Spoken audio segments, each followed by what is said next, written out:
Bismillahirrahmanirrahim. Innal hamdalillah nahmaduhu wa nasta'inuhu wa nastaghfiruh wa na'udzu billahi min syururi anfusina wa min sayyiati a'malina. Man yahdihillahu fala mudhillalah wa may yudlil fala hadiyalah. Asyhadu an la ilaha illallah wahdahu la syarikalah wa asyhadu anna Muhammadan abduhu wa rasuluh. Allahumma salli ala Muhammad wa ala ali Muhammad kama sallaita ala Ibrahim wa ala ali Ibrahim innaka Hamidum Majid. Allahumma barik ala Muhammad wa ala ali Muhammad kama barakta ala Ibrahim wa ala ali Ibrahim innaka Hamidum Majid. Alhamdulillahirabbil alamin. Segala puji bagi Allah yang telah mempertemukan kita di pagi hari ini di dalam majelis ilmu yang insya Allah semoga senantiasa Allah curahkan rahmat dan keberkahan untuk kita semuanya. Dan salawat dan juga salam semoga senantiasa tercurah kepada junjungan kita, suri tauladan kita Nabi Muhammad Sallallahu Alaihi Wasallam beserta keluarganya, para sahabat, dan seluruh umatnya yang mengikuti jalannya dengan ihsan sampai di akhir zaman. Bapak dan Ibu yang dirahmati Allah, mari kita awali perjumpaan pagi hari ini dengan kita membaca ta'awudz dan juga basmalah. A'udzubillahi minasyaitonirrajim. Bismillahirrahmanirrahim. Rabbi shrah li sadri wa yassir li amri wahlul 'uqdatam min lisani yafqahu qawli. Rabbi zidni ilma warzuqni fahma. Ya Allah, tambahkan kepadaku ilmu dan berilah karunia untuk dapat memahaminya. Allahumma inni as'aluka ilman nafi'a wa rizqan tayyiba wa amalan mutaqabbala.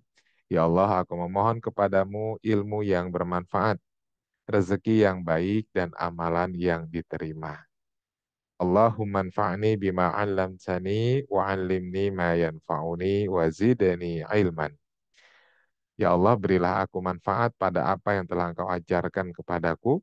Ajarkan kepadaku apa yang bermanfaat bagiku, dan tambahkan kepadaku ilmu.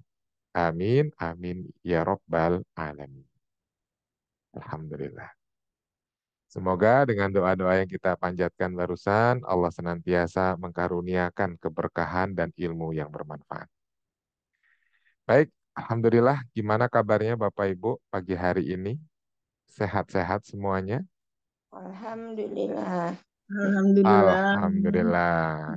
Boleh saya Siap. sekali lagi menyapa Bapak Ibu dengan salam. Yang bisa jawab salam saya, boleh silahkan dinyalakan mikrofonnya dan jawab dengan semangat. Bismillahirrahmanirrahim. Assalamualaikum warahmatullahi wabarakatuh. Waalaikumsalam Waalaikumsalam warahmatullahi warahmatullahi wabarakatuh. wabarakatuh. Alhamdulillah. Kita mau bahas tema apa pagi hari ini Bapak Ibu? Mengapa Tentang sholat. tenang? Tentang sholat. Emang kenapa dengan sholatnya Bapak Ibu? Ya. Tenang. Ah, ini kajian pagi hari ini adalah sesuatu yang sangat dekat dengan keseharian kita. Betul ya Bapak Ibu ya? Yaitu temanya mengapa sholat kita belum bikin tenang. Sedangkan jumlah rokaat yang kita jalankan, wah jumlahnya mungkin sudah ratusan ribu jika dijumlahkannya dari mulai kita akil balik begitu ya. Nah, maka kita semua tentu eh, ya melaksanakan sholat ini sudah rutin kita lakukan setiap hari. Namun ya seringkali kita merasakan bahwa sholat itu boleh jadi terkadang ya, terkadang terasa hambar, seperti rutinitas saja, ya baru takbir tiba-tiba udah salam ya gitu ya. Terus belum belum benar-benar mampu menghadirkan ketenangan hati ya. Padahal ya Allah menegaskan di dalam Al-Qur'an bahwa sholat itu adalah penolong dan penenang bagi jiwa-jiwa bagi ya hati atau jiwa-jiwa orang-orang yang beriman. Maka mudah-mudahan di dalam kajian ini, insya Allah kita akan membahas bersama-sama kenapa kok sholat masih terasa hambar. Ya, Ini mungkin tidak ada sering. ceramah deh, daripada dengar Nah, ini mungkin di rumah. mungkin mungkin tidak sering ya Bapak Ibu, tapi ya terkadang terasa hambar atau jangan-jangan justru sering terasa hambar gitu ya. Terasa hambar itu ibaratnya ya sholat cuman sekedar takbir, ruku, sujud, baca-bacaan sholat, tapi setelah selesai itu ya gak ada sesuatu hal yang betul-betul kita rasakan kenikmatannya. Jangankan setelah selesai sholat ya, ketika sholatnya pun ya terasa hanya sekedar membaca dan bergerak saja. Nah itu mungkin definisi gambaran hambar gitu ya. Jadi sekedar menggugurkan kewajiban saja tanpa rasa, tanpa makna. Nah, maka yang kedua, kita akan coba cari tahu bagaimana menjadikan sholat ini juga sebagai sumber ketenangan hati. Dan juga mudah-mudahan nanti kalau ada kesempatan waktu juga mungkin kita akan mendengarkan beberapa tips atau rahasia bagaimana sholat itu khusyuk yang akan membuat hidup menjadi lebih tenang dan lapang insya Allah. Nah, itu mungkin ya Bapak dan Ibu, sehingga semoga setelah kita mengikuti kajian ini, kita tidak hanya memahami sholat secara fikihnya saja, tapi juga mampu menjadikan sholat sebagai sumber kekuatan, ketenangan, dan kebahagiaan dalam hidup. Insya Allah. Baik, langsung saja Bapak Ibu untuk materi kita pada pagi hari ini, kita akan bersama dengan salah satu guru kita, salah satu pengajar senior kita di kelas Muslim, yaitu Ustadz Muhammad Nusirwan. Maka kepada Ustadz Muhammad Nusirwan kami persilahkan. Tafadhal Ustadz.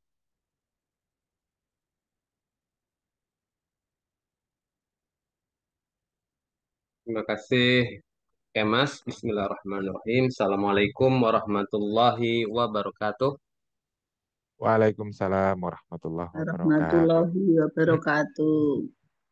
Alhamdulillah Rabbil Alamin. Alhamdulillahilladzi hadana li hadza wa ma kunna linahtadiya laula an hadana Allah. Asyhadu an la ilaha illallah wahdahu la syarikalah wa asyhadu anna Muhammadan abduhu wa rasuluh. Allahumma shalli ala Muhammad wa ala ali Muhammad kama shallaita ala Ibrahim wa ala ali Ibrahim innaka Hamidum Majid. Allahumma barik ala Muhammad wa ala ali Muhammad kama barakta ala Ibrahim wa ala ali Ibrahim innaka Hamidum Majid. Qala Allah Ta'ala fil Qur'anil Karim, a'udzu billahi minasy syaithanir rajim. Ya ayyuhalladzina amanu taqullaha haqqa tuqatih wa la tamutunna illa wa antum muslimun. Alhamdulillah Rabbil Alamin, segala puji hanya milik Allah yang telah memberikan pada kita nikmat iman, nikmat Islam, nikmat kesehatan, nikmat hidayah dan taufik sehingga pada pagi hari ini Allah kumpulkan kita untuk sama-sama belajar tentang sesuatu yang kita butuhkan tidak hanya dalam kehidupan dunia, terlebih lagi dalam kehidupan akhirat kelak, yaitu bagaimana kita memperbaiki ibadah sholat kita yang dengannya semoga ibadah-ibadah yang lain menjadi baik juga. Karena sholat ini adalah barometer kebaikan bagi amal-amal yang lain. Sholat ini adalah sesuatu yang akan dihisap. Ya, amalan pertama yang akan dihisap dari seorang hamba pada hari kiamat. Ya, siapa yang sholatnya baik, benar, maka dia beruntung dan selamat. Dan barang siapa yang sholatnya rusak, maka dia sungguh akan merugi dan celaka. Maka Bapak Ibu semua yang rahmati Allah, insya Allah dalam 1 jam ke depan ya kita berusaha semaksimal mungkin untuk sama-sama belajar. Dan saya juga belajar Bapak Ibu tidak hanya menyampaikan, tapi saya juga belajar dari apa yang saya sampaikan. Dan yang paling penting kita bermohon pada Allah Subhanahu Wa Taala agar ilmu yang kita dapatkan pada pagi hari ini Allah berikan taufik sehingga kita mampu mengamalkannya. Amin. Amin ya Rabbal Alamin. Salawat dan salam semoga selalu tercurah kepada junjungan kita Nabi Muhammad Sallallahu Alaihi Wasallam dan semoga salawat dan salam bersambung untuk keluarga beliau, para sahabat dan orang-orang yang mengikuti mereka semua dengan ihsan sampai akhir zaman. Bapak Ibu semua yang dirahmati Allah, apa kabar semuanya Bapak Ibu? Sehat Bapak Ibu semua? Sehat ya Bapak Ibu? Siap. Ya, Alhamdulillah sehat Ustadz. Alhamdulillah senang sekali ya pada pagi hari ini saya mendengar suara Bapak Ibu semua. Insya Allah Bapak Ibu ya, kita terus belajar, terus memperbaiki dan terus bermohon pada Allah Subhanahu wa taala semoga Allah membantu kita untuk meningkatkan kualitas ibadah sholat kita ya Bapak Ibu. Baik Bapak Ibu semua rahmati Allah. Tema hari ini apa Bapak Ibu? Tema hari ini apa? Mengapa Apa kita belum sholat mem- mengapa sholat kita belum bisa bikin Belum Tenang. tenang. tenang? Ya. Baik Bapak Ibu semua, sebelum kita mulai, kita cek dulu ya suara. Suara saya bisa didengar dengan jelas Bapak Ibu? bisa Bisa, Nah, ya. Ustaz. Slide-nya bisa dilihat dengan jelas bisa Bisa. ya. Baik, kita mulai ya. Bismillahirrahmanirrahim. Rabbi shrah li sadri wa yassir li amri wahlul 'uqdatam min lisani yafqahu qawli. Mengapa sholat kita belum bikin tenang ya, Bapak Ibu ya? Mengapa sholat kita belum bikin tenang? Baik, pertama kita akan mengawali dengan sebuah pertanyaan. Mengapa pembahasan ini penting, Bapak Ibu? Mengapa pembahasan ini penting? Mengapa ketika kita membahas sholat kita belum bisa bikin tenang, ini penting Bapak Ibu. Ada yang bisa ini memberikan sudut pandangnya Bapak Ibu silahkan. Mungkin satu orang. Pertama Bapak Ibu yang hadir ke sini kan pasti Bapak Ibu hadir ke sini ya Bapak Ibu mau menganggap ini pembahasan yang penting. Mengapa penting bagi Bapak Ibu? Mungkin satu orang bisa mewakili Karena Bapak Ibu.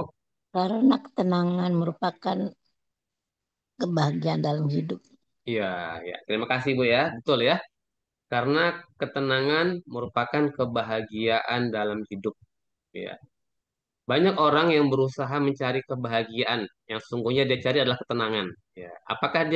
Apakah ketenangan bisa dicari dengan uang, Bapak Ibu? Apakah ketenangan bisa dicari dengan uang?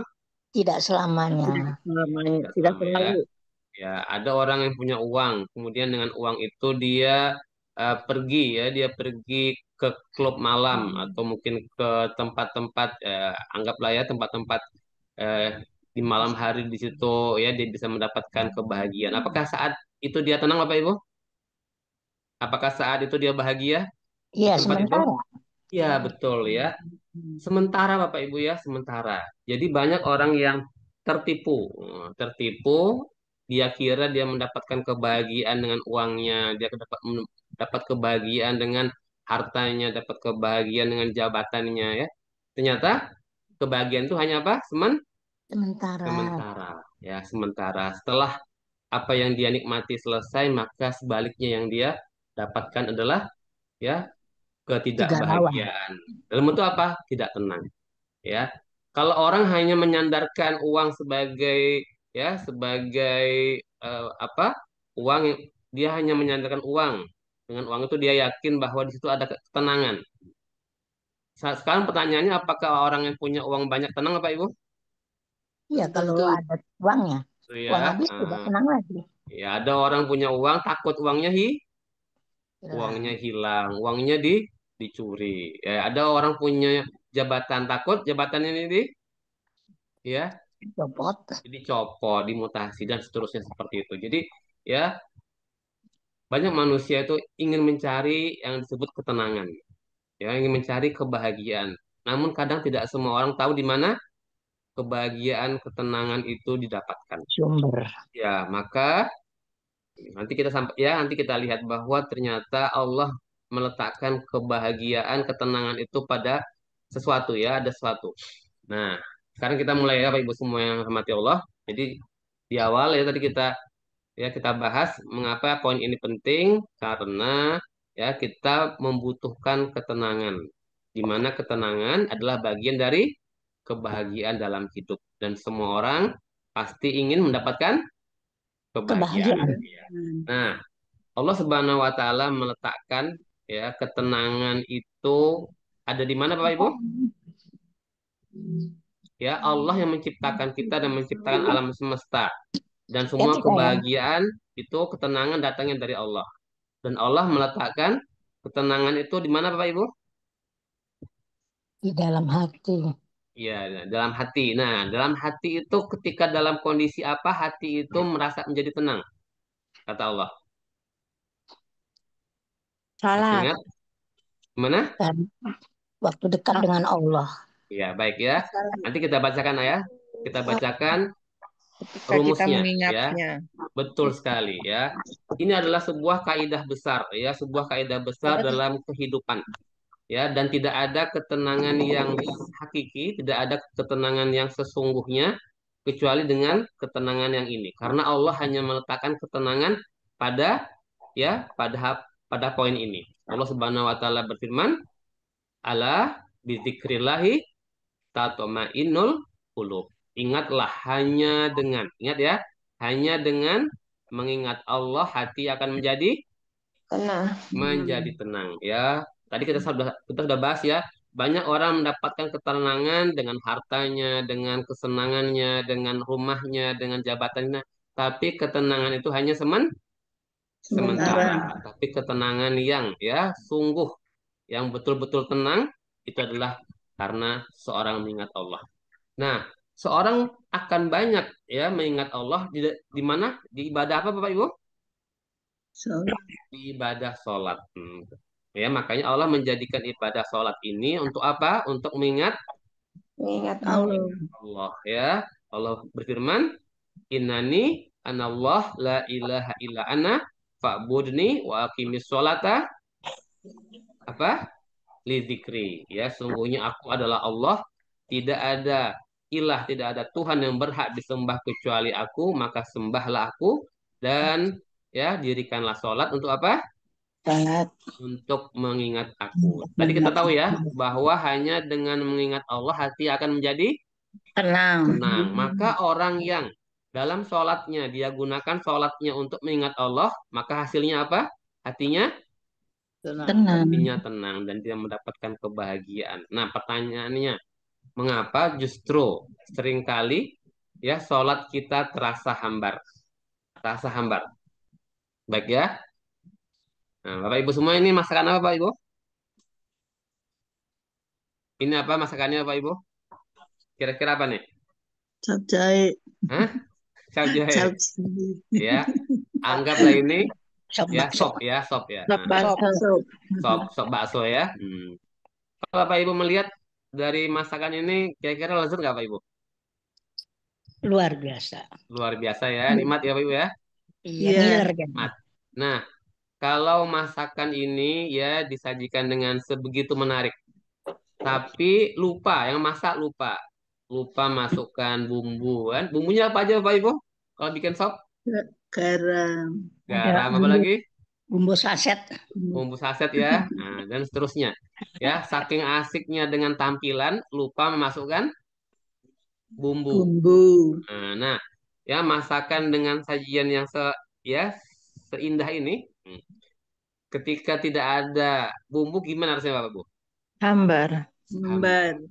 Padahal tampilannya Bagus. bagus. Nah, bayangkan Bapak Ibu ya, seorang sholat, ya udah bagus nih ya, pakaiannya udah bagus, ya kalau laki-laki ya udah pakai jubah, udah pakai baju sholat, oh ya bagus semuanya pakai wangi-wangi, ya. Tapi ketika dalam sholat apa? Tidak tahu Iya. bacaan sholat. Kemudian dalam sholat dia sibuk dengan Kirim yang dengan lain. dengan yang lainnya, dengan masalahnya, dengan dirinya ya, dengan pekerjaannya. Nah, ya begitu juga ibu-ibu ya sudah ya pakai mukena ya, mukena yang cantik, yang indah segala macam. Ya. Namun kemudian ketika sholatnya malah mikirin yang Lain. lainnya. Ya mikirin nanti mau masak apa, mikirin nanti mau kemana, mikirin nanti ya mau ngerjain apa. Nah, kira-kira Bapak Ibu tampilan itu nah, ya yang sudah bagus, yang sudah indah itu, sholat yang sudah bagus pakaiannya itu kira-kira ya terasa nikmat atau hambar Bapak Ibu? Hambar. Hambar. Hambar. Nah, sama seperti masakan Bapak Ibu. Ya, padahal tampilannya sudah menarik. Namun, ya tidak ada bumbu yang dimasukkan. Karena apa? Karena lupa. Atau yang masak tidak tahu bagaimana bumbunya, ya. Atau yang masak ya sibuk mikirin yang Lain. yang lainnya ya. Jadi ketika jadi masakannya, tapi rasanya apa? Hambar. Hambar. Nah, begitulah Pak Ibu semua yang dirahmati Allah ya, analogi. Ya, perumpamaan orang yang sholat pakaiannya bagus ya, tapi tidak ada isinya dalam sholat. Maka sholatnya pun menjadi hambar. Nah, ya Pak Ibu semua yang dirahmati Allah, berikut ini beberapa penyebab utama mengapa sholat terasa hambar. Yang pertama, kurangnya persiapan hati. Ya, Bapak Ibu ya. Ketika seseorang akan sholat, hatinya itu belum siap untuk menghadap Allah. Ya, ketika dia sholat, hatinya itu masih disibukkan dengan urusan apa, Bagus? Urusan dunia, Dunia. dunia.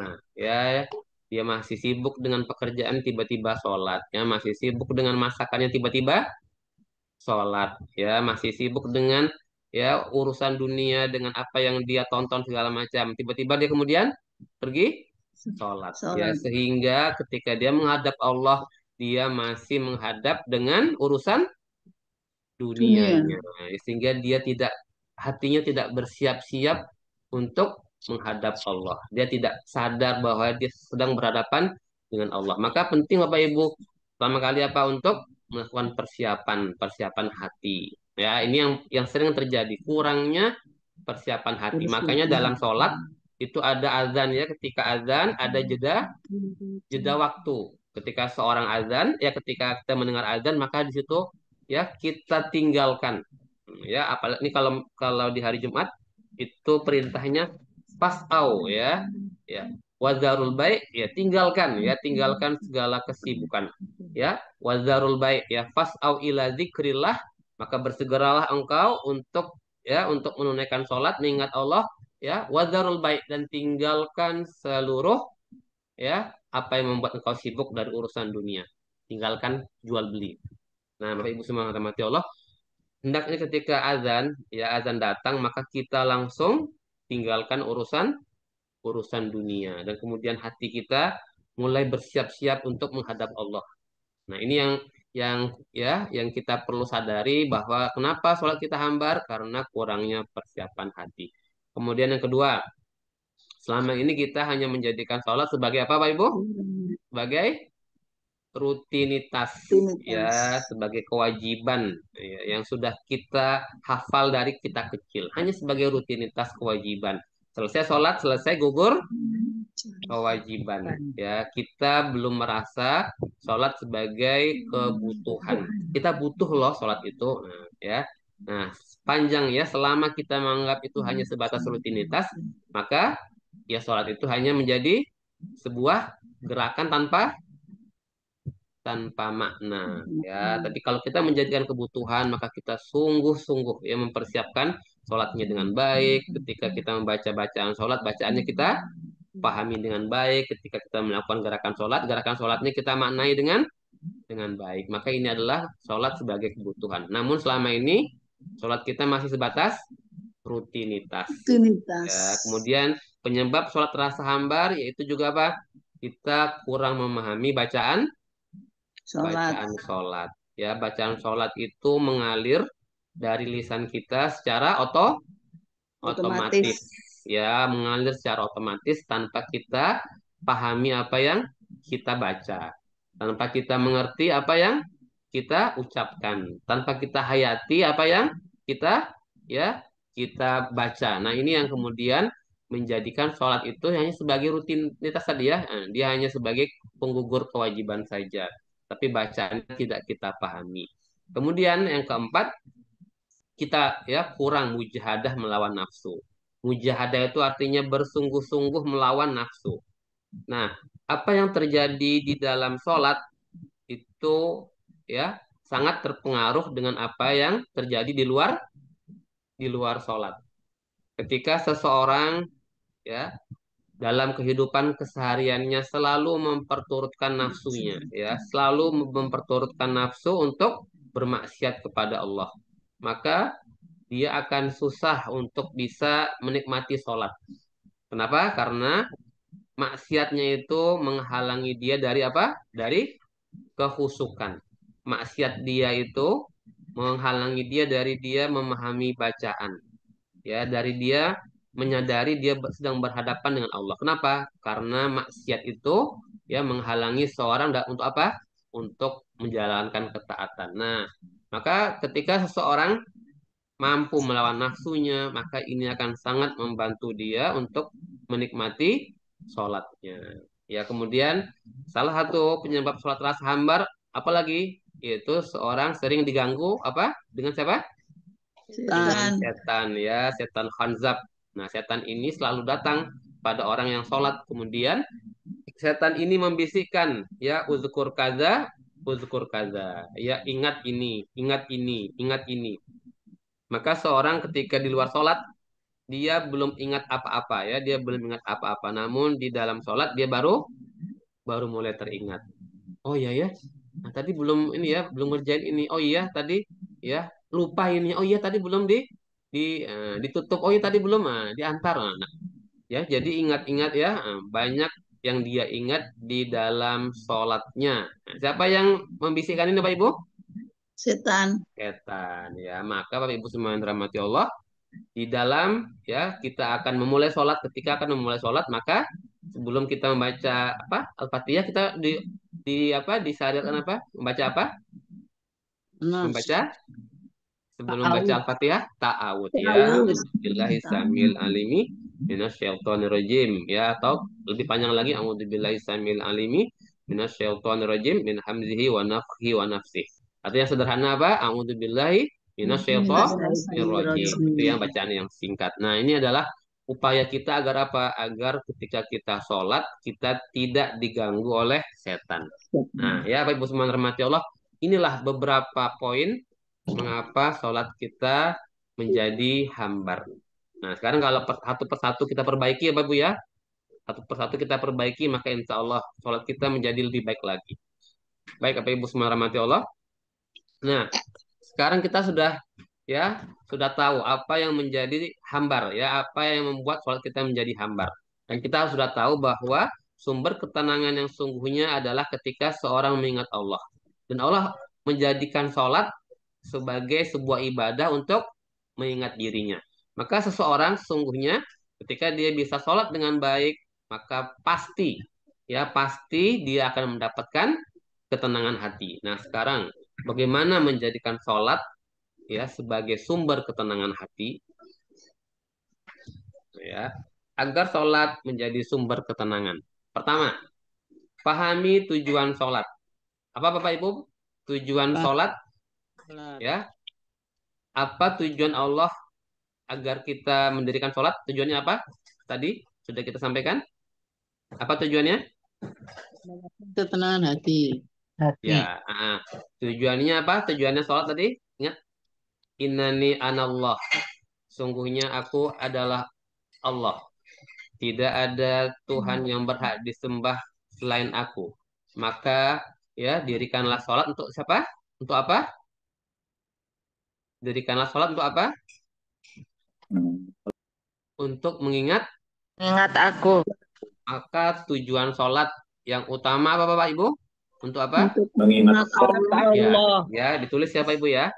Allah sendiri yang mengatakan ya, wa aqimis sholata lidzikri, dan dirikanlah sholat untuk mengingat aku, untuk mengingat Allah. Kenapa mengingat Allah? Ya, ala bidzikrillahi tatmainul qulub ya. Hanya dengan mengingat Allah hati menjadi tenang. Maka Allah menjadikan sholat dengan tujuan untuk mengingatnya ya, dengan tujuan akhir apa? Agar seorang itu hatinya menjadi tenang ya. Nah, pertanyaannya, apakah ketika kita sholat kita sudah mengingat Allah? Nah, sudah belum Bapak Ibu? Belum tentu. Ketika kita sholat ya 100%, siapa yang kita ingat Bapak Ibu? Coba. Tadi sholat subuh tadi, sholat subuh. Nah, siapa yang kita ingat? Bapak Ibu? Allah ya. Nah, jadi Bapak Ibu semua, ketika kita berusaha 100% dalam sholat kita ingat Allah, maka kita mendapatkan ketenangan berapa? 100%. Ketika dalam sholat kita mengingat Allah 50% ya, misalnya ketika kata takbir ingat Allah. Ketika baca iftitah ingat Allah. Ketika Al-Fatihah ingat Allah. Ketika baca surat ingat yang lain. Misalnya seorang ketika dalam sholatnya ingat Allahnya 50%. Maka ketenangannya berapa Bapak Ibu? Ketenangan hatinya? 50%. Iya, 50%. 50%. Ya, jadi seperti itu ya Bapak Ibu ya. Jadi ketenangan didapatkan seorang tergantung dari seberapa besar, seberapa banyak dia mengingat Allah. Allah. Nah, itu ya. Yang pertama, pahami tujuan sholat. Kemudian yang kedua, hadirkan hati. Ya, hadirkan hati. Jadi ketika kita sholat itu hati kita hadir. Kita sadar di hadapan kita adalah Allah. Kita sadar kita adalah hamba Allah. Kita adalah budak yang rendah, yang hina. Ya, kita akan menghadap kepada Allah yang maha besar. Maka hadirkan hati. Ya, kemudian yang ketiga, nikmati bacaan sholat. Dan seseorang tidak bisa menikmati bacaan sholat ketika dia tidak paham bacaan sholat. Maka pahami dulu bacaan sholat dan latih ya, dilatih terus sehingga apa? Sehingga dia menikmati bacaan sholat. Tapi seorang yang tahu bacaan sholat tapi dia tidak menghadirkan hatinya, maka dia juga tidak bisa menikmati Saya menikmati. bacaan sholat ya. Seseorang yang paham ya, dia paham, dia mengerti bacaan sholat.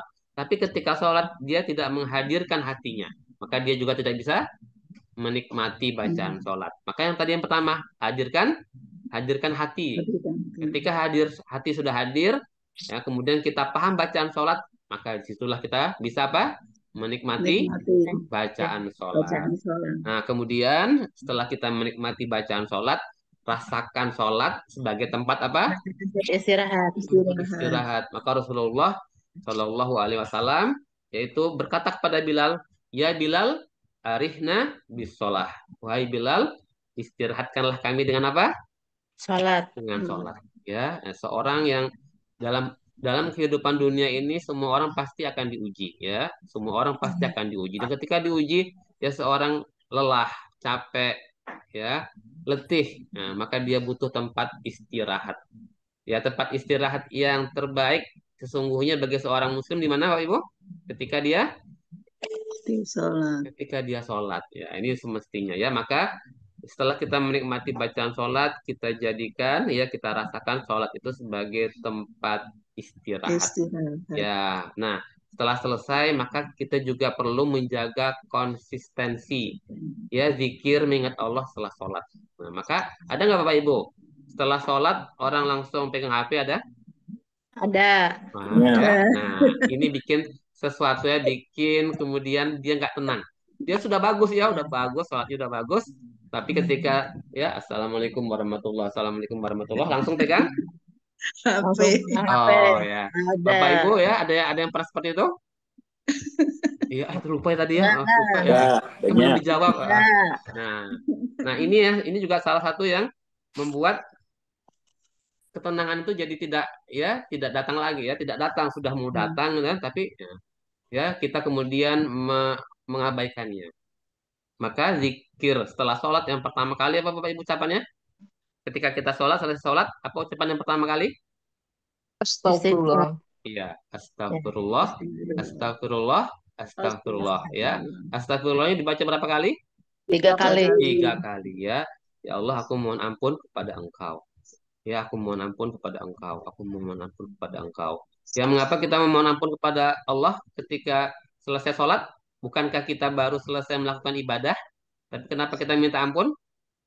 Karena banyak kekurangan. Mungkin belum sempurna sholatnya. Apa kekurangan yang paling banyak? Ya, apa kekurangan kita yang paling banyak Ibu dalam sholat, Bapak Ibu? Tadi ingat ya, Allah menjadikan sholat untuk mengingat Dia, dan dirikanlah sholat untuk mengingat Aku, kata Allah. Dalam sholat, apa kekurangan kita yang paling banyak Bapak Ibu? Masih mengingat yang lain. Tidak Allah khusyuk. menjadikan sholat itu untuk mengingat Dia, tapi ketika kita sholat, kita justru mengingat Yang lain. Kira-kira itu pelanggaran nggak Pak Ibu? Pelanggaran nggak itu? Melanggar kan kata Allah ya, perintah kan, ini kata perintah. Dirikan sholat untuk mengingat Aku. Ternyata ketika kita sholat, kita mengingat yang lain. Maka Selingkuh. ya, Itu selingkuh. ya, berselingkuh itu ya kalau manusia ya. Nah, maka Pak Ibu, ketika kita selesai sholat, kita minta ampun sama Allah ya Allah. Ya, astagfirullah, ya Allah. Ya ampuni hamba ya Allah. Mestinya tadi ketika sholat, ya hamba mengingat engkau. Tapi yang Engkau. terjadi hamba mengingat Ingat yang Yang lain. lain. lainnya. Udah paham Bapak Ibu? Ya.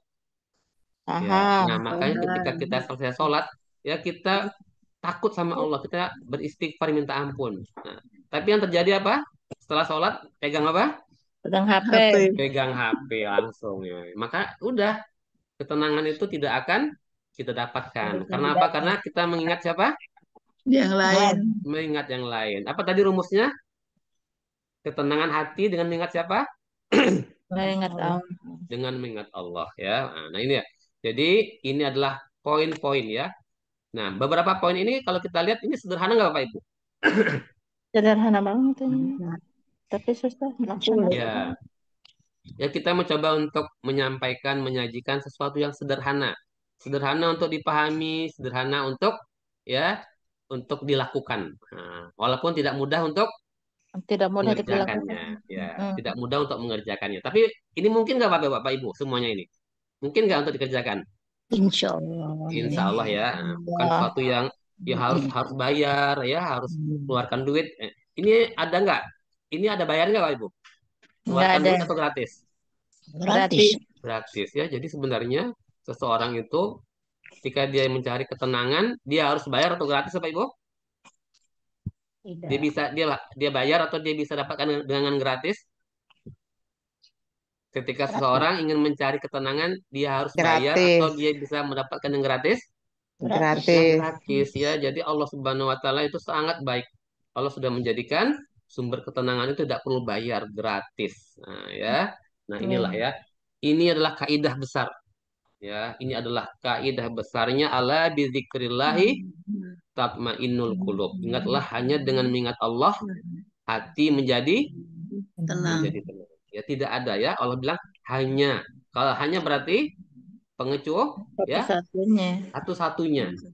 Apapun yang kita kerjakan, yang hasil akhirnya mengingat Allah, maka hati akan menjadi tenang. Dan sebaliknya, apapun yang kita kerjakan, yang hasilnya tidak mengingat Allah, maka hatinya Tidak tenang. tidak tenang.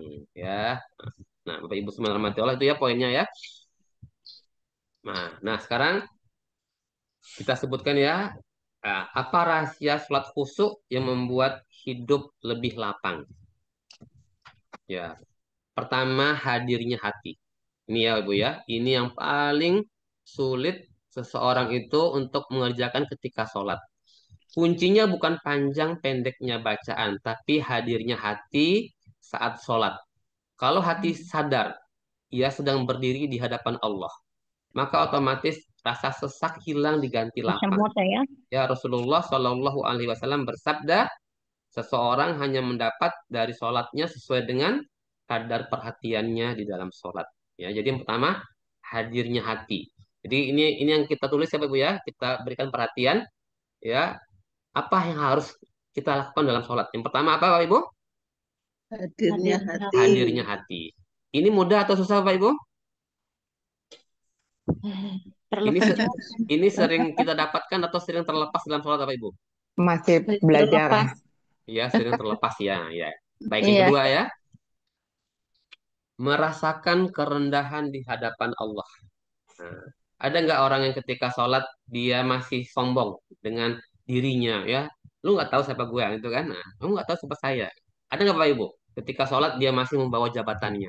Ketika sholat dia masih membawa siapa dirinya. Nah, di hadapan masyarakat ya, di hadapan apa keadaan di sekitar rumahnya masih nggak ada nggak Bapak Ibu?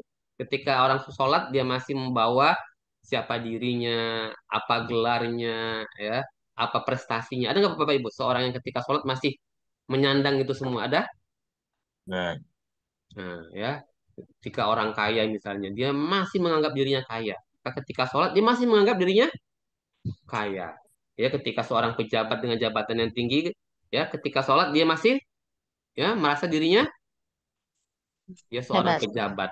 Nah, maka dia tidak meletakkan dirinya rendah di hadapan Allah. Maka sholat khusyuk itu bikin kita sadar betapa kecilnya kita. Saat sujud, posisi paling rendah justru hati jadi paling dekat dengan Allah. Di situ letak kelapangan. Karena kita menyerahkan semua urusan kepada Allah. Ya, seorang yang rendah, yang hina, yang tak berdaya. Maka dia menyerahkan urusannya kepada siapa? Kepada yang maha Allah. kuat, ya, kepada yang maha maha besar, Iya. kepada yang maha agung. Maka ketika kita sholat apa? Allah, Allahu Akbar, Allah yang maha besar. Ketika kita sujud, ruku apa? Subhana rabbiyal Bera'la. azim. Nah, Ketika sujud, ruku apa? Subhana yang azimi rabbiyal azimi. azim. Ya Allah, ya. Maha suci Allah, Yang maha Rabbku agung. yang maha agung. Maha Ya, dan Agung. segala pujian hanya untuknya. Ketika sujud, maha suci, Rabbku yang maha Maha tinggi. tinggi. Ya, dan segala pujian hanya untuknya. Maka lihat, kita yang rendah, yang hina, yang bodoh, yang tak berdaya. Kita serahkan urusan kita kepada siapa?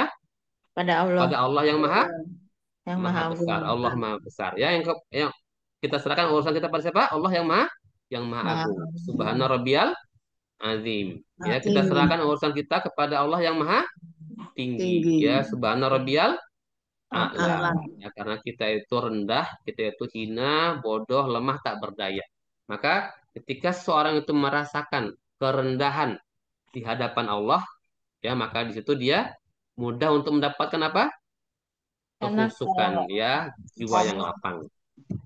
Nah, kalau kemudian yang ketiga, menghayati makna benar bacaan tenang dan gitu kan, doa. jadi nggak nget Ya, nget menghayati makna bacaan dan gimana doa. gimana gitu ya kan. Kalau bacaan sholat sekedar rutinitas, maka hati hampa. Tapi kalau dihayati, coba Al-Fatihah, itu seperti kita curhat, minta apa pada Allah? Apa permintaan kita kepada Allah dalam sholat, dalam Al-Fatihah? Petunjuk. Apa bunyi ayatnya?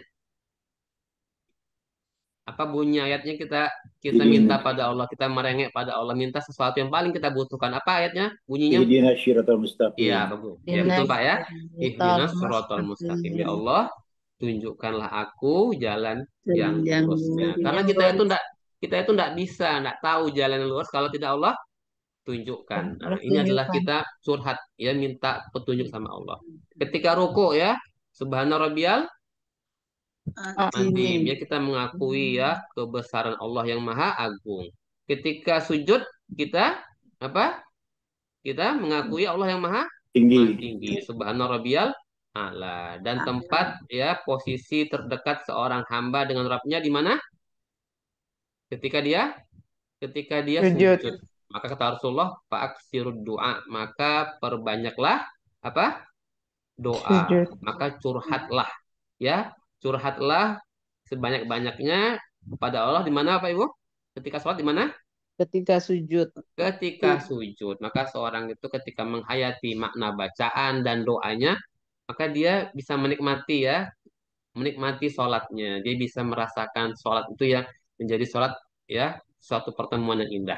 Maka dengan itu, sholat bukan lagi kewajiban, tapi sholat adalah ruang pertemuan rahasia. Istilahnya apa? Dalam bahasa Arabnya, pembicaraan rahasia dengan Allah namanya apa Pak Ibu? Masih ingat? Munajat. Betul sekali, ya. Al-munajah, ya. Al-kalamu bainasnain siron, ya. Pembicaraan antara dua belah pihak dengan sembunyi, ya, dengan rahasia. Maka itu adalah munajat. Jadi, sholat itu adalah ruang pertemuan rahasia, ruang bermunajat antara hamba dan Rabb-nya. Nah, disinilah lahirnya apa Bapak Ibu? Lahirnya apa? Ketenangan. Ya, lahirnya ketenangan. Nah, itu, ya Ibu, ya.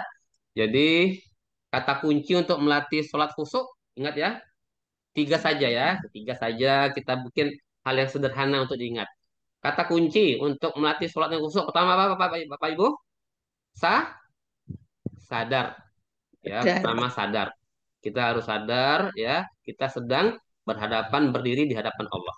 Kemudian kedua, apa Bapak Ibu? Tunduk. Tunduk, ya, kita tunduk, kita rendahkan diri kita, hati kita sepenuhnya, buang ego dan kesombongan di hadapan Allah. Yang kemudian yang ketiga, rasakan apa? Kedekatan, ya, rasakan kedekatan, ya, seolah lagi curhat langsung pada Allah, ya. Apa kata kuncinya Bapak Ibu? Sadar, tunduk, dan Dekat. dekat. Ini sederhana nggak Bapak Ibu untuk dipahami? Sadar, tunduk, dan dekat. Dekat. Ya. Jadi ketika kita akan sholat, kita pahami, sadar, ya sadar kita sedang berdiri di hadapan Allah. Tunduk, ya semua jabatan, ya semua harta, semua ya titel yang membuat selama ini kita merasa dibesarkan, diagungkan oleh manusia, buang semuanya. Ya rendahkan hati kepada Allah. Kemudian ya kita dekat.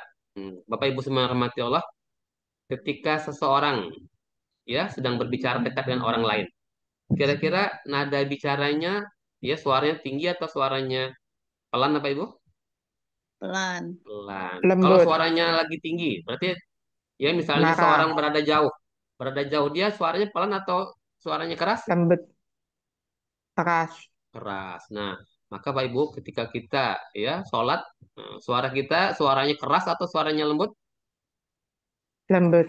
Lembut. Artinya apa Bapak Ibu? Artinya kita merasa dekat ya karena Allah Maha mendengar ya sami Allahu liman hamidah. Allah Maha mendengar. Jadi kita ketika kita membaca sholat terutama ya dalam sholat-sholat kita kalau ibu-ibu mungkin mungkin sendiri ya dalam kesendirian ibu membaca dengan bacaan yang pelan lembut. Ya. Ibu tahu karena ya seorang itu ketika berbicara dengan jarak yang dekat maka dia tidak perlu suaranya keras. Maka ketika kita bicara dengan suara yang pelan yang kita sendiri yang bisa mendengar, maka itu tanda kita dekat dengan Allah ya karena Allah Maha mendengar ya mendengar doa hambanya walaupun itu suaranya dengan pelan. Baik. Baik Bapak Ibu semua rahmati Allah, ya kita ambil ya satu praktek terapi. Satu praktek yang digunakan eh, dalam dalam dunia terapi. Ya, di sini adalah dunia psikoterapi, yaitu bagaimana terapi untuk menangani hal-hal kejiwaan, psikoterapi. Ada istilah namanya katarsis. Pernah Pak Guru dengar katarsis? Pernah? Enggak. Kemas tahu ya katarsis Kak Kemas? Kemas nih eh, pernah menjadi seorang trainer. Ya Kak Kemas? Belum tahu. Ya, katarsis. Nah, ada istilah katarsis dalam dunia terapi. Ya. Jadi seseorang itu ketika dia punya beban psikis, punya beban mental, emosional, maka beban itu ya seperti seorang kalau mengangkat beban fisik itu berat. Nah, maka beban emosional itu kalau tidak segera dilepaskan maka dia akan ya membuat seseorang itu bisa menjadi sakit. Bahkan bisa sakit apa? Fisiknya. Keras. Ya, fisiknya bisa sakit. Misalnya Hmm. apa? Orang yang terlalu ya memikirkan masalah stres, maka penyakit apa yang bisa kena dia? Penyakit Depresi. apa? Depresi. Ya, depresi bisa. Penyakit fisiknya apa? Penyakit fisiknya? Kalau Stroke. depresi, ya, stroke bisa Stroke. ya, darah tinggi bisa. Atau penyakit Lambung. lambung. Ya, penyakit Ah. lambung itu ya sebagian besar disebabkan oleh kenapa? Karena psikis. Ya, ada kejiwaan. Nah, Bapak Ibu semua rahmati Allah, dalam dunia terapi, psikoterapi, itu ada istilah namanya katarsis. Katarsis yaitu pelepasan emosi terpendam. Emosi itu macam-macam ya, bisa rasa sedih, rasa marah, stres, gelisah, melalui cara tertentu sehingga kemudian emosi itu lepas, sehingga hati terasa lebih lega dan ringan. Nah, ini biasanya dibantu oleh seorang terapis. Ya, dengan cara apa dia? Ya, dia si pasien atau klien itu diminta untuk bercerita ya bercerita. Nah, kita melihat bahwa sholat sungguhnya ya kalau seorang itu harus membayar ya seorang terapis entah mungkin namanya apa entah psikiater dan sebagainya ya namanya untuk membantu dia melepaskan emosi maka selama ini sungguhnya ya sholat kita itu adalah katarsis rohani dan emosional. Ketika kita sholat kita mengungkapkan isi hati kepada siapa? Kepada Allah. Allah. Ya, ketika kita sholat, kita melakukan gerakan fisik sebagai pelepasan. Allahu Akbar. Ya, lihat. Ya, pernah Bapak Ibu ya, kalau kalau orang marah nih, orang marah, ya, marah yang tak terkendali, dia melampiaskan marahnya. Biasanya seperti apa Bapak Ibu? Ada gerakan fisik nggak Bapak Ibu? Kalau orang marah, ada gerakan fisik nggak? Ada. Biasanya Ada. dengan apa? Biasanya dengan apa gerakan fisiknya? Memukul. Ya, memukul. Apa gunanya itu sebenarnya? Gunanya walaupun itu tidak tidak baik ya, kita tidak baik. Tadi kita ingin melihat perilaku orang ketika dia punya emosi, dia melampiaskan dengan gerakan fisik. Gunanya untuk apa? Untuk Meluapkan. melepaskan. Ada nggak orang marah yang ketika dia marah dia mukul pintu, apa Ibu? Ada. Ada. Banting piring ada, Ibu-ibu? Ada. Ada. Ibu-ibu Itu biasa gunanya gitu, untuk Ibu. apa? Untuk Ibu-ibu tuh. Tanya ibu-ibu tuh. untuk melepaskan. Nah, di dalam sholat ada gerakan fisik. Gunanya untuk apa? Untuk melepaskan emosi. Ya. Kemudian dalam sholat, ketika seorang itu tahu bacaan sholat, maka dia bisa menangis dalam sholatnya. Ya, dia bisa melakukan zikir dan bacaan. Ya. Kemudian efek setelah sholat itu maka dia akan merasakan lepas ya emosi negatifnya. Itu kalau seorang paham bahwa sholatnya sebagai katarsis. Ya, maka sholat adalah bentuk katarsis yang paling sempurna.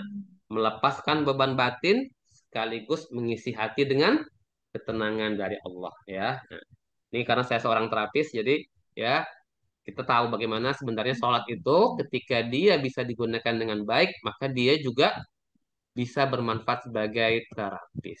Ini contoh ya, Bapak Ibu ya. Ini contoh perbedaan. Ketika seseorang itu tidak menjadikan sholat sebagai terapisnya, ya, sebagai katarsis. Nah, tapi dia malah pergi ke manusia untuk melepaskan emosinya. Coba lihat ya.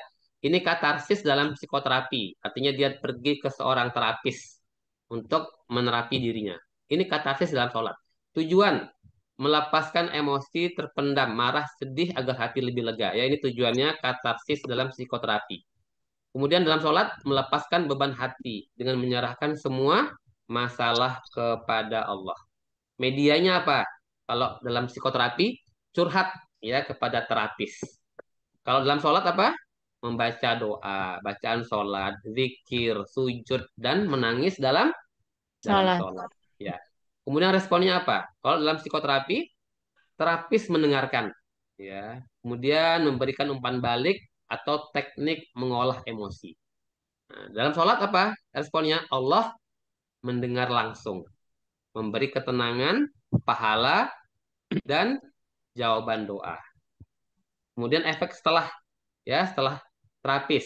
Kalau dalam psikoterapi, hati terasa lebih ringan, stres berkurang, pikiran lebih jernih. Kalau dalam sholat, efek setelahnya jiwa tenang, hati lapang, iman bertambah, dapat pahala, dosa diampuni. Keterbatasan. Kalau dalam psikoterapi, terapi butuh apa? Butuh jadwal. Ya, kemudian setelah terapis harus bayar apa? Ada biayanya. Ada biayanya dan butuh kehadiran orang lain. Sedangkan dalam sholat bisa dilakukan kapan saja, gratis dan langsung curhat kepada siapa? Sang Kepada Pencipta, kepada Allah. Maka Rasulullah Shallallahu Alaihi Wasallam setiap kali beliau ada masalah maka beliau melaksanakan sholat. Salah. Ya, itu bentuknya seperti itu. Kemudian puncak rasa lega ketika perasaan sudah diungkap dan dipahami ya dalam psikoterapi. Puncak rasa lega ketika perasaan sudah diungkapkan dan dipahami. Dalam sholat ketika sujud dan merasa dekat sekali dengan Allah. Ya, ini ya Bapak Ibu ya. Ini bagaimana seorang itu ketika dia ingin melepaskan emosinya, dia pergi dan harus bayar kepada manusia lewat psikoterapi. Tapi seorang mukmin yang tahu bahwa sholatnya itu bisa ya membuat jiwanya tenang, maka dia menjadikan sholatnya itu juga sebagai apa? Sebagai terapi. Dan dia tidak perlu keluar biaya. tidak perlu keluar biaya ya. Maka Bapak Ibu semua rahmati Allah, Rasulullah Shallallahu Alaihi Wasallam ya merasa senang dalam sholatnya. Beliau bersabda, wa ju'ilat qurratu aini fi sholah. Dan dijadikan kesenangan hatiku ada di dalam sholat. Salat. Ya, karena beliau ya menjadikan sholat itu benar-benar sebagai tempat untuk mengingat Allah. Ya, dan kita tidak bisa mengingat Allah kalau tadi ya kita tidak tahu tujuan sholat, kita tidak tahu bacaan sholat, tidak tahu makna gerakan dan sebagainya. Demikian Bapak Ibu semua yang rahmati Allah ya, semoga kajian kita yang singkat pada pagi hari ini bisa mengingatkan kita, ya, bisa mengingatkan kita agar kita selalu memperbaiki ibadah sholat kita kepada Allah Subhanahu Wa Taala. Dan kita bermohon pada Allah, semoga Allah membantu kita, memberikan kita taufik untuk bisa sholat ya dengan baik kepadanya dan menjadikan sholat untuk mengingat Allah Subhanahu wa taala. Saya kembalikan kepada Kak Kemas. Subhanakallahumma wa bihamdika asyhadu an la ilaha illa anta astaghfiruka wa atubu ilaik. Silakan Kak Kemas.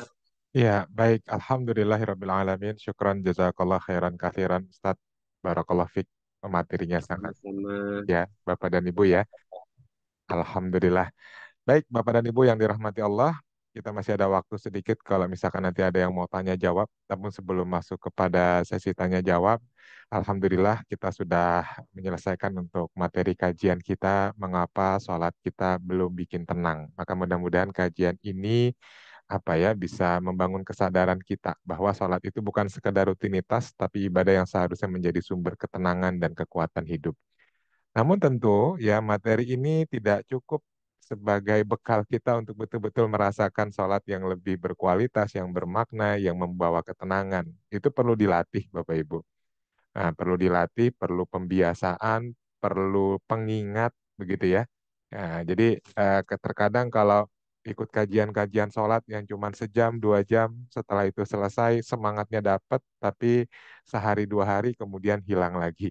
Nah, maka Bapak dan Ibu yang dirahmati Allah, sekiranya kita merasa bahwa kita butuh bimbingan, kita butuh suatu media atau misalkan wadah yang benar-benar bisa menuntun kita untuk menjadikan sholat itu menjadi sholat yang bermakna, yang membawa ketenangan, maka Bapak Ibu jangan khawatir, insya Allah dalam waktu dekat, yaitu besok kami akan memulai sebuah pelatihan yang namanya adalah MBA.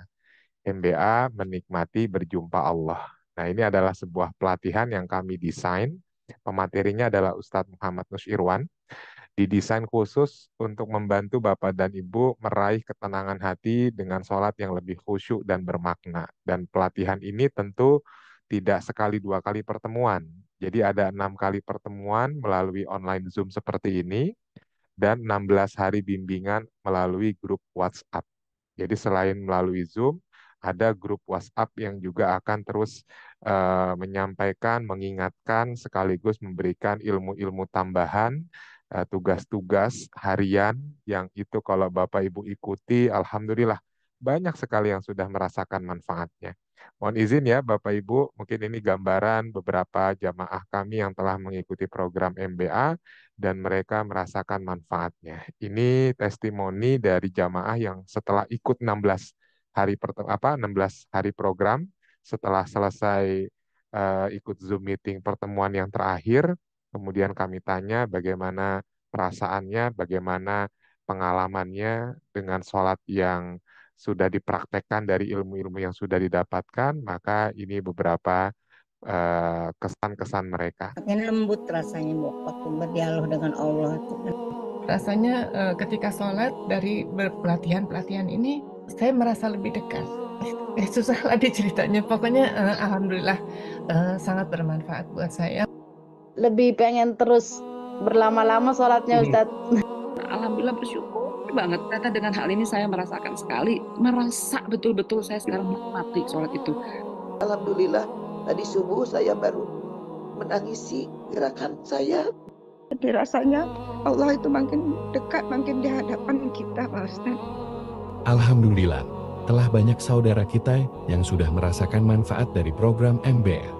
Sekarang giliran Anda menikmati berjumpa Allah dalam sholat. Selama 16 hari, Anda akan dibimbing untuk meraih sholat yang lebih berkualitas. Dengan 6 kali pelatihan melalui Zoom meeting dan 16 hari bimbingan intensif melalui grup WhatsApp. Dengan 3 materi utama. Daftar sekarang juga di NBA Batch 10 dan raih ketenangan hati dengan sholat yang lebih khusyuk dan bermakna. قد أفلح المؤمنون الذين هم في صلاتهم خاشعون. Anda pasti pernah merasa tidak khusyuk ketika sholat. Pikiran kemana-mana, membayangkan hal lain di luar sholat. Atau bahkan sholat terasa hambar karena hanya menjadi rutinitas harian. Ini dia jawaban dari keresahan Anda. Program MBA. Program MBA adalah pelatihan online yang dirancang khusus untuk membantu kaum muslimin meningkatkan kualitas sholat mereka menjadi lebih khusyuk dan bermakna. Selama 6 hari, Anda akan mengikuti kelas interaktif yang melibatkan diskusi 2 arah, tanya jawab, dan sesi praktek langsung dengan Ustadz. Di sela-sela pertemuan Zoom, Anda akan mendapatkan bimbingan intensif yang berkelanjutan melalui grup WhatsApp. Di sini Anda akan diberikan 3 materi utama, mulai dari memahami bacaan sholat, memaknai gerakan sholat, dan yang terakhir menikmati berjumpa Allah dalam sholat. Manfaat yang akan didapatkan ketika mengikuti program MBA. 1. Kualitas sholat meningkat. Anda akan memahami bacaan dan gerakan sholat dengan lebih mendalam, sehingga sholat Anda menjadi lebih khusyuk dan bermakna. 2. Hubungan dengan Allah. Merasakan kehadiran dan kedekatan dengan Allah dalam setiap sholat, menjadikan ibadah Anda lebih nikmat dan membawa kedamaian hati. 3. Praktek langsung. Dengan metode interaktif dan praktek langsung, Anda akan mendapatkan wawasan yang langsung dapat diaplikasikan dalam sholat sehari-hari. Bergabunglah sekarang dan mulailah perjalanan Anda menuju sholat yang lebih khusyuk dan penuh makna. Rasakan manfaat yang akan membawa Anda lebih dekat kepada Allah dan menciptakan kedamaian dalam hati dan hidup Anda. Ya, Alhamdulillah.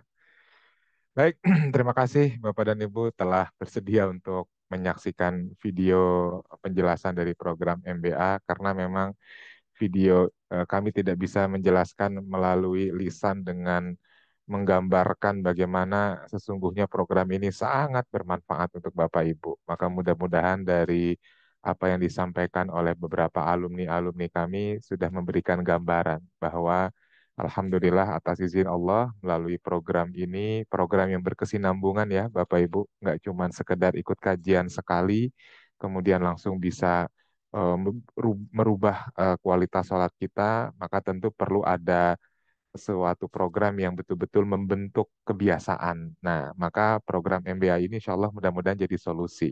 Karena nggak cuma sekali 2 kali ketemuan, kita ada 6 kali pertemuan Zoom, plus ada bimbingan lewat grup WhatsApp juga, yang insya Allah kalau diikuti dengan sungguh-sungguh, setelah selesai ikut program ini, insya Allah kualitas sholat kita menjadi jauh lebih baik, lebih bermakna, lebih mampu memahami bacaan, memaknai gerakan, dan menikmati berjumpa Allah dalam sholat. Bagi Bapak Ibu yang tertarik untuk ikut program ini, silahkan ada link yang telah saya sertakan di kolom chat, itu tinggal diklik saja, itu adalah link pendaftaran. Jadi kalau diklik, Bapak Ibu akan langsung terhubung ke admin dari program MBA ini. Atau kalau mau disimpan nomor teleponnya, ya, ini nomor WhatsApp dari admin kami, namanya Mas Yusuf. Nah, ini nomornya. Silahkan Bapak Ibu bisa hubungi ke Mas Yusuf. Kalau mungkin belum mau daftar tapi mau tanya-tanya dulu supaya dapat info lebih lengkapnya, silahkan. Bisa langsung ke Mas Yusuf. Demikian. Ya, itu Bapak dan Ibu, mudah-mudahan jadi solusi untuk kita bersama ya memperbaiki, meningkatkan kualitas salat kita menjadi lebih khusyuk dan juga bermakna. Baik, Bapak Ibu yang dirahmati Allah, dikarenakan keterbatasan waktu ya sesuai dengan jadwal kita selesai jam 7, dan mungkin pertanyaan kita ambil 1 pertanyaan dulu. Pertanyaan yang nanti tidak terjawab bisa melalui Mas Yusuf ya. Insya Allah nanti kita akan teruskan pertanyaannya ke Ustadz dan biasanya akan dijawab melalui voice note. Seperti itu. Baik, saya coba lihat pertanyaan yang ada di kolom chat nih. Oke. Nah, ini ada pertanyaan bagus ya, perihal doa ketika sujud. Ini ada 3 orang yang bertanya nih Ustadz. Jadi saya coba merangkum. Jadi intinya pertanyaannya gini Ustadz, kurang lebih. Ustadz, ketika sujud itu kita boleh berdoa apapun, kita boleh meminta apapun dalam sujud. Maka apa doa yang bisa kita baca? Nah, mungkin lebih kepada adab-adabnya gimana gitu Ustadz, apa yang dibolehkan, apa yang tidak dibolehkan, dan apa doa-doa yang bisa kita baca dalam sujud. Mungkin itu Ustadz pertanyaannya. Apa doa Ustadz? Baik, terima kasih Kakek Mas dan Bapak Ibu yang bertanya. Bismillahirrahmanirrahim. Rasulullah Shallallahu Alaihi Wasallam memotivasi kita dengan menjadikan sholat itu sebagai tempat untuk berdoa. Dan sholat secara bahasa artinya adalah doa. Doa itu adalah permintaan dari seorang ya hamba kepada Rabb-nya. Maka Bapak Ibu semua yang dirahmati Allah, silahkan berdoa apa saja yang Bapak Ibu butuhkan dan yang kita usahakan di sini ya memang di sini ada perbedaan. Apakah ya ada perbedaan dari para ulama? Apakah eh, doanya bisa selain bahasa Arab? Ada yang mengatakan boleh, ada yang mengatakan tidak boleh ya. Namun Bapak Ibu semua yang dirahmati Allah, kita berusaha ya untuk menjaga agar sholat yang kita lakukan itu semuanya dalam bahasa Arab karena sholat itu dalam bahasa Arab. Nah, seseorang yang memang tidak punya kemampuan, ya, tidak punya kemampuan lagi untuk bisa belajar bahasa Arab dan segala macam, maka ketika keterbatasan itu tidak membuat dia bisa ya menggunakan bahasa Arab untuk tempat dia berdoa dalam sujudnya, maka di sini diberikan uzur dia bisa menggunakan bahasa ya selain bahasa Arab. Nah, dengan catatan dia tidak lagi memiliki kemampuan, ya, mungkin karena sudah sepuh, sudah tua, sudah tidak bisa lagi belajar, maka di sini diberikan uzur, dia bisa berdoa dengan doa selain bahasa Arab. Namun bagi Bapak Ibu yang masih bisa belajar bahasa Arab, masih bisa menghafal ya, maka sebaiknya tetap membaca doa dengan doa dalam bahasa Arab. Doa apa saja yang bisa kita baca, doa apa saja terkait dengan ya kebutuhan kita, terkait dengan kesulitan kita. Misalnya Bapak Ibu semua yang rahmati Allah, anggap saja misalnya seorang itu sedang punya hutang ya, sedang punya hutang yang dia harus bayar. Maka dia silakan berdoa dengan doa yang diajarkan oleh Rasulullah Shallallahu Alaihi Wasallam. Di antara doanya apa, Bapak Ibu?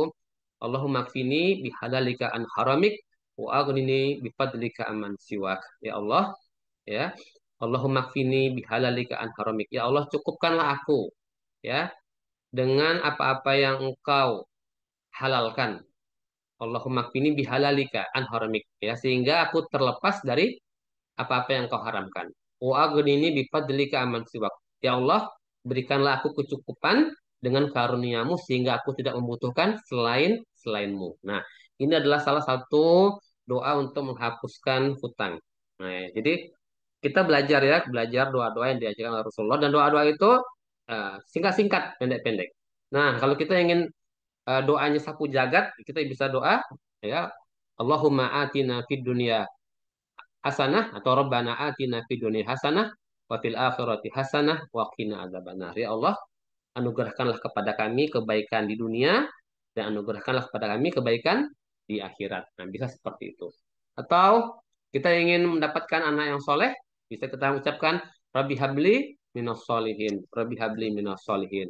Nah, seorang misalnya ingin mendapatkan keluarga yang sakinah, mawadah, dan rohmah, ya keluarganya harmonis, dia bisa mengucapkan Rabbana hablana min azwajina wa dzurriyyatina qurrata a'yun waj'alna lil muttaqina imama. Nah, itu ya, itu doa-doa yang bisa dipanjatkan oleh seseorang ketika dia sujud. Intinya doa apa saja bisa dibaca ketika sujud.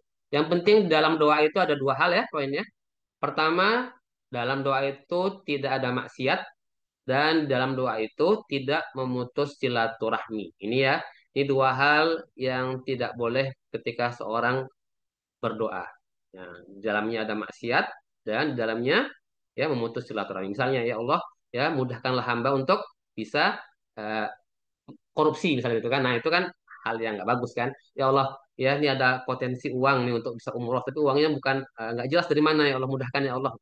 Ya atau sucikan ya Allah. Nah, ini kan sesuatu yang subhat. Nah, ini yang tidak boleh. Jadi silakan Bapak Ibu ya, tadi dua hal yang nggak boleh tidak boleh dalam doa yaitu doanya tidak boleh mengandung maksiat. Yang kedua, doanya tidak boleh memutus silaturahmi. Kemudian juga dalam doa tidak boleh kita mengatakan, ya Allah jika engkau berkenan ya, ya Allah jika engkau ingin, ya, jika engkau berkenan ya. Nah itu ya Allah jika engkau berkenan maka berikanlah aku. Itu tidak boleh ya Bapak Ibu semua. Allah maha berkehendak. Allah fa'alul lima yurid. Allah maha berkehendak melakukan apa yang Allah ya, inginkan. Jadi kita nggak boleh mengatakan, ya Allah jika engkau berkehendak ya Allah maka mudahkan urusanku. Enggak ya. Kata-kata jika engkau berkehendak ini sesuatu yang ya hendaknya kita tidak ucapkan dalam berdoa. Ya minta saja pada Allah, ya Allah, Engkau yang Maha Kuasa, ya Allah, mudahkan ya Allah. Allah malah sahla ila ma ja'altahu sahla. Ya Allah, tidak ada kemudahan kecuali kemudahan dari Engkau ya. Engkau jadikan suatu itu susah, namun karena Engkau berkehendak, maka jadilah ia mudah. Jadi Pak Ibu ya, tadi ada tiga hal yang kita hindarkan dalam berdoa. Pertama, apa? Tidak ada kemaksiatan dalam doa itu. Kemudian yang kedua, tidak memutus Silaturahim silaturahmi. Kemudian kita tidak mengucapkan, ya Allah, jika Engkau berkehendak. berkehendak, jika Engkau berkenan. Allah ya, nggak usah ngomong kayak gitu ya. Langsung saja minta pada Allah. Yaitu poin-poin yang sederhananya, ya, di mana ketika kita berdoa, berdoalah dengan adab seperti itu kepada Allah Subhanahu wa taala. Dan perbanyaklah doa di dalam sujud. Ya, demikian semoga bermanfaat. Allah alam bisawab. Saya kembalikan Baik. kepada Kak Mas. Alhamdulillah. Terima kasih Ustadz atas jawabannya, Insya Allah. Baik, Bapak dan Ibu, mohon maaf kalau misalkan ada yang masih mau bertanya namun kesempatannya belum diberikan dikarenakan waktu yang terbatas. Insya Allah sekali lagi bagi Bapak Ibu yang mau bertanya dan merasa belum terjawab permasalahan terkait sholatnya, jangan ragu, silahkan bisa mengirimkan pesan WhatsApp ke nomor yang ada di layar. Ini Mas Yusuf ya Bapak Ibu, admin kami yang insya Allah bisa membantu Bapak dan Ibu nanti meneruskan pertanyaannya ke Ustadz dan biasanya dijawabnya melalui voice note. Ya, bisa melalui voice note, bisa melalui tulisan. Yang insya Allah kami berusaha untuk membantu ya Bapak dan Ibu untuk menjawab segala permasalahan yang Bapak Ibu hadapi khususnya dalam sholat sehingga tidak ada lagi keraguan dan mendapatkan jawaban yang betul-betul yakin bersumber dari Al-Quran dan Sunnah. Demikian. Baik Bapak dan Ibu yang dirahmati Allah, mohon maaf atas segala keterbatasan dari pelaksanaan kajian pada pagi hari ini. Mudah-mudahan bermanfaat dan kami menunggu Bapak dan Ibu insya Allah mudah-mudahan punya kelapangan waktu untuk ikut program MBA. Ya, programnya insya Allah akan dilaksanakan besok malam jam 19.45. Itu udah pertemuan yang pertamanya ya. Dan di program MBA ini juga nanti Bapak Ibu berkesempatan untuk mendapatkan beberapa modul-modul. Salah satunya ada yang namanya kami buat kamus kosakata bahasa Arab khusus untuk bacaan sholat. Nah, jadi kalau Bapak Ibu yang pengen belajar bahasa Arab, ya kalau misalkan langsung belajar seluruh kosakata bahasa Arab mungkin akan sangat banyak, ya bisa jadi pusing, malah semangatnya juga akhirnya turun naik ya.